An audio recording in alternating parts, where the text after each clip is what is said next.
Tukio limetokea mkoani Shinyanga. Kwa wale ambao wanafuatilia Azam Media utakuwa umeshalipata. Ni la mama mwenye umri wa miaka 55 ambaye kabeba mimba tumboni kwa muda wa miaka 4 pasipo kujijua.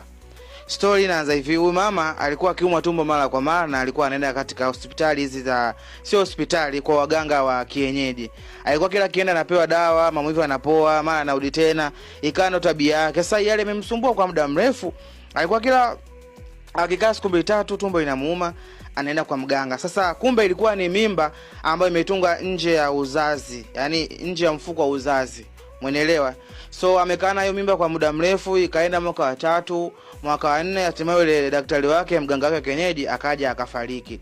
So baada ya kufariki, maumivu yakaendelea kumsumbua. Mwisho wa siku akaamua kugeukia hospitali.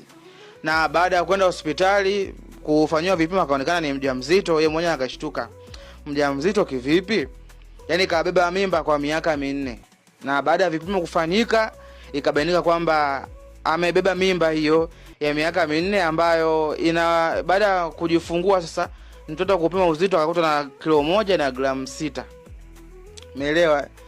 Na mimba ambayo ilitungwa nje ya uzazi wa mpango. Na baada ya hapo madaktari wakashauri kwamba wanapoenda, yani madaktari hawa waganga wa kienyeji, wateja wanapokuja, ukiona huduma umeishindwa, basi jitahidi kumshauri mtu aende hospitali.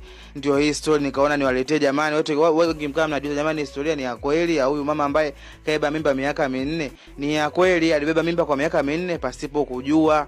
Yeye akajua tu ni maumivu ya kawaida, kumbe ni mimba ambayo imetunga nje ya uzazi wa mpango na imekuwa ikiendelea kumtesa. Na madaktari wamesema kwamba angeendelea kukaa zaidi angekuja angefariki, kwa sababu ilikuwa ni hali mbaya sana. Mpaka anafika hospitali ilikuwa imefika hatua ambayo sio hatua nzuri. Hii ni Yusko TV, usahau kutufollow, usahau kushare. Bye bye.